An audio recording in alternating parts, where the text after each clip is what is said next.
जय भीम। नमो बुद्ध साथियों। आज हम हैं शिमला में, और शिमला में चौड़ा मैदान है जहां पर लगी है बाबा साहेब की बड़ी मूर्ति। और इस मूर्ति को देखते ही सर झुकाने का मन करता है, श्रद्धा से सर झुक ही जाता है। और मेरा ही नहीं बल्कि तमाम वो बहुजन समाज के लोग जो बाबा साहेब में श्रद्धा रखते हैं, बाबा साहेब में विश्वास रखते हैं, बाबा साहेब के मिशन को जानते हैं, वे सभी लोग जहां भी मूर्तियों को देखते हैं सर जरूर झुकाते हैं। लेकिन साथियों, सर झुकाना और बाबा साहेब के मिशन को जानना और बाबा साहेब के मिशन को पूरा करना दोनों बातें अलग अलग हैं।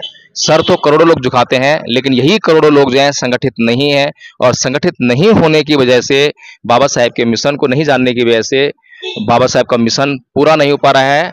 इतनी बड़ी संख्या एक दिन में करोड़ों रुपया खर्च कर देती है बाबा साहेब की जयंती मनाने के लिए, लेकिन बाबा साहेब का जो मिशन है वो पूरा नहीं हो रहा है। इसीलिए साथियों, धम्मपद संघ ने जो है इस बात को गंभीरता से लिया और गंभीरता से लेकर ये जानने का प्रयास किया कि आखिर बाबा साहेब डॉक्टर भीमराव अम्बेडकर का मिशन पूरा क्यों नहीं हो रहा है। बाबा साहेब डॉक्टर भीमराव अम्बेडकर ने एक बात कही थी कि अगर बहुजन समाज को अपनी सभी समस्याओं से मुक्त होना है तो उसको जो है भारत को बौद्धमय करना पड़ेगा। भारत को बौद्धमय करने का मतलब ये है कि प्रत्येक बहुजन को बौद्ध धर्म अपनाना पड़ेगा। तो हर एक बहुजन, बहुजन मतलब SC ST और OBC, और आज ये SC ST OBC हजारों जातियों में बटा हुआ है। लेकिन जब जब महापुरुषों के मिशन को किसी ने समझा और उसको बिल्कुल वैसे का वैसे फॉलो करने का प्रयास किया तो मिशन बहुत आगे बढ़ा। मान्यवर साहेब कांसी राम जी ने इस मूवमेंट को, बाबा साहेब की बात को अच्छी तरह से समझा। उन्होंने समझा कि अब मुझे कोई ज्यादा खोजबीन करने की जरूरत नहीं है, रिसर्च करने की जरूरत नहीं है। बाबा साहेब ने सारी खोज कर ली है, सारी रिसर्च कर ली है, और जो लिखा है केवल उसको जो है अमली जामा पहनाना है। तो इसीलिए साथियों, बाबा साहेब ने जो कहा था कि बहुजन समाज को बौद्ध बनना पड़ेगा, क्योंकि बहुजन समाज जब तक बौद्ध नहीं बनेगा, हजारों जातियों में बटा रहेगा, तब तक जो है ये जो समाज है ये छोटी छोटी नदियों और नालों के रूप में दिखाई देगा, एक महासमुद्र दिखाई नहीं देगा। आपको नीला पटका पहनते हुए और बाबा साहेब की जयंती मनाते हुए करोड़ों लोग दिखाई देते होंगे, जनसैलाब दिखाई देता होगा, लेकिन समस्या वही कि बाबा साहेब का मिशन नहीं जानते। तो बाबा साहेब का मिशन भारत को बौद्धमय करना, उसके लिए धम्मपद संघ ने जो एक प्रयास शुरू किया है, धम्मपद संघ ने ये जानकारी लेने का प्रयास किया कि आखिर भारत को बौद्धमय करने में परेशानी क्या है। तो जब जगह जगह जाकर जब मूवमेंट की बात की, लोगों से पूछा कि भाई बाबा साहेब का मिशन क्या है, तो लोगों को बाबा साहेब का मिशन नहीं पता है, लेकिन बाबा साहेब के भीतर श्रद्धा जरूर है। बाबा साहेब भीतर श्रद्धा है, ये बहुत बड़ी बात है, अच्छी बात है, और इसके साथ ही बाबा साहेब का मूवमेंट शुरू हो जाता है। लेकिन जो जानकार लोग हैं, जिन्होंने बाबा साहेब के मूवमेंट को समझा है, तो ये उनकी जिम्मेदारी बनती थी कि वो उन लोगों के पास जाएं और बाबा साहेब के मिशन मूवमेंट की बात करें, उनको बौद्ध बनाने की तैयारी करें। लेकिन बौद्ध बनाने के लिए भी बहुत सारे मूवमेंट चले हैं, और बौद्ध बनाने के लिए जो मूवमेंट चले हैं वो दीक्षा कार्यक्रम तक ही सीमित रह गए हैं। दीक्षा होने के बाद उनमें कोई भी मोबिलाइजेशन नहीं आता है, उनको शिक्षित करने का प्रोग्राम नहीं चल पाता है। धम्मपद संघ ने कई जगह लोगों से पूछा कि भाई कितने लोग बौद्ध हैं। जब बौद्ध की जानकारी होती है तो उनसे पूछा जाता है कि भाई बताइए बौद्ध धर्म क्या है। तो बौद्ध धर्म के बारे में केवल इतना ही बता पाते हैं कि अंधविश्वास को नहीं मानना, पाखंड को नहीं मानना, देवी का पूजा न करना, ईश्वर की पूजा न करना, यही बौद्ध धर्म है।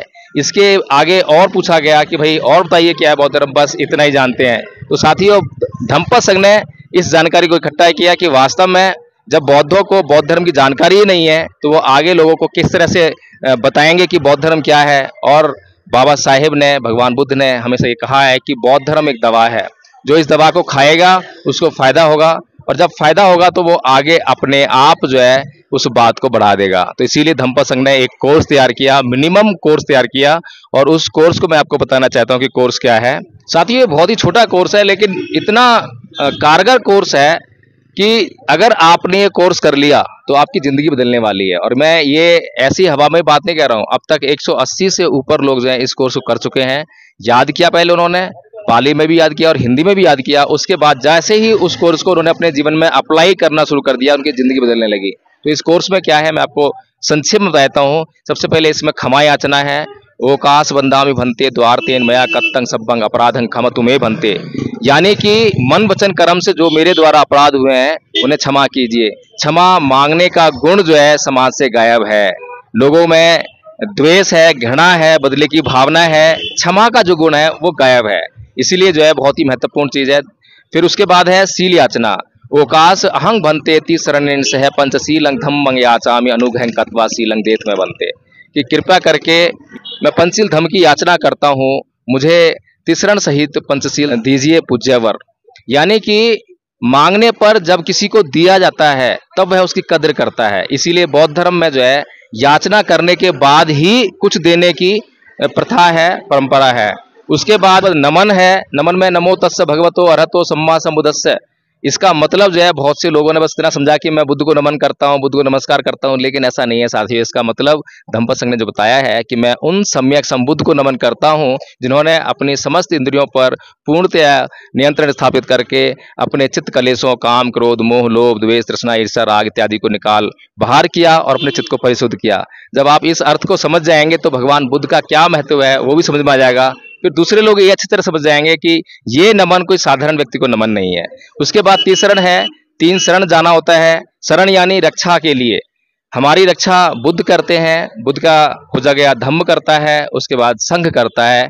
तो ये 3 शरण जाना जो है बेहद जरूरी है। इसके बाद जो है पंचशील है, पाणातिपाता वेरमणि सिक्खापदं समादियामि। मैं अकारण प्राणी हिंसा नहीं करूंगा, मैं चोरी नहीं करूंगा, मैं व्यभिचार नहीं करूंगा, मैं झूठ नहीं बोलूंगा, मैं शराब यानी कोई भी नशा नहीं करूंगा, प्रमाद नहीं करूंगा। इसके बाद जो है धम्म पालन गाथा है, सब पाप साकरणं कुशलस्व कुसुपदा सचित परियोदपनं एतं बुद्धानुशासनं। धर्म को लोगों ने क्या से क्या बना दिया, और मैं कहूं कि अधर्म को धर्म मानकर लोग जो है लगातार इस्तेमाल कर रहे हैं, उसको पालन करने की कोशिश कर रहे हैं। और अधर्म को जब हम धर्म कहेंगे, जैसे कि उदाहरण के लिए महाभारत का जो युद्ध हुआ उसमें जो है हम देखें तो कृष्ण जी ने जो है पांडवों का पक्ष लिया। अब पांडवों का पक्ष क्यों लिया, सोचने वाली बात है कि क्या जुआ खेलना धर्म है? क्या जुए में अपनी स्त्री को हार जाना धर्म है? क्या जुए में अपने भाइयों को हार जाना धर्म है? किसी ने जुआ खेलने के लिए विवश नहीं किया, खुद से जुआ खेले। और ये सारी बातें अगर हम सोचें तो धर्म क्या है, अधर्म क्या है? अधर्म को लोग जो धर्म मानकर जो है प्रैक्टिस कर रहे हैं। इसीलिए जो है अच्छे कर्मों का करना और बुरे कर्मों का नहीं करना, और अच्छे और बुरे के बीच के भेद को जानने के लिए सच्चे और अच्छे चित्त का निर्माण करना, ये धर्म है। भगवान बुद्ध ने ये बताया है। तो इसके बाद जो है 5 गाथाएं हैं। मैं आपको जो है 5 में से 3 गाथा बताऊंगा क्योंकि नेगेटिव पॉजिटिव है। तो पहली गाथा है मनोपुबंगमा धम्मा मनोसेठा मनोमया मनसा च पदुठेन भास्ति वा करोति वा ततोनं चक्कंग व भैतो पदंग। ये मन सभी प्रवृत्तियों का अगुआ है, मन ही उनका प्रधान है। यदि कोई व्यक्ति प्रदूषित मन से कोई बात करता है या काम करता है तो दुख उसका अनुसरण उसी प्रकार करता है जैसे कि बैलों का पीछा गाड़ी खींचने वाले पहिए। तो ये बहुत महत्वपूर्ण बात है। और आज पूरे दुनिया भर के साइंटिस्ट जो हैं भगवान बुद्ध की 2600 साल पहले कही गई इस बात को जो है साबित करते हैं लॉ ऑफ अट्रैक्शन की बात करके। तो भगवान बुद्ध ने कहा है कि मन सभी प्रवृत्तियों का अगुआ है। सारी बातें पहले हमारे मन में आती है, उसके बाद हम काम करना स्टार्ट करते हैं। यदि हमने मन को संवार लिया तो हमारे कर्म सुधर जाएंगे। इसके बाद जो अगली गाथा है अकोची मंग अवधि मंग अजीनी मंग आहासी में ये चतंग उपनहंती वीरंग तेसंग न सम्मति, कि उसने मुझे मारा, उसने मुझे डांटा, उसने मेरा सब कुछ छीन लिया, उसने सब कुछ लूट लिया। जो इस प्रकार की बातें अपने मन में करते हैं, रखते हैं, उनका वैर कभी शांत नहीं होता। बहुत इंपॉर्टेंट बात है साथियों। इसी कारण से, इन बातों को नहीं जानने के कारण बड़े बड़े जो विवाद हैं वो उत्पन्न हो जाते हैं।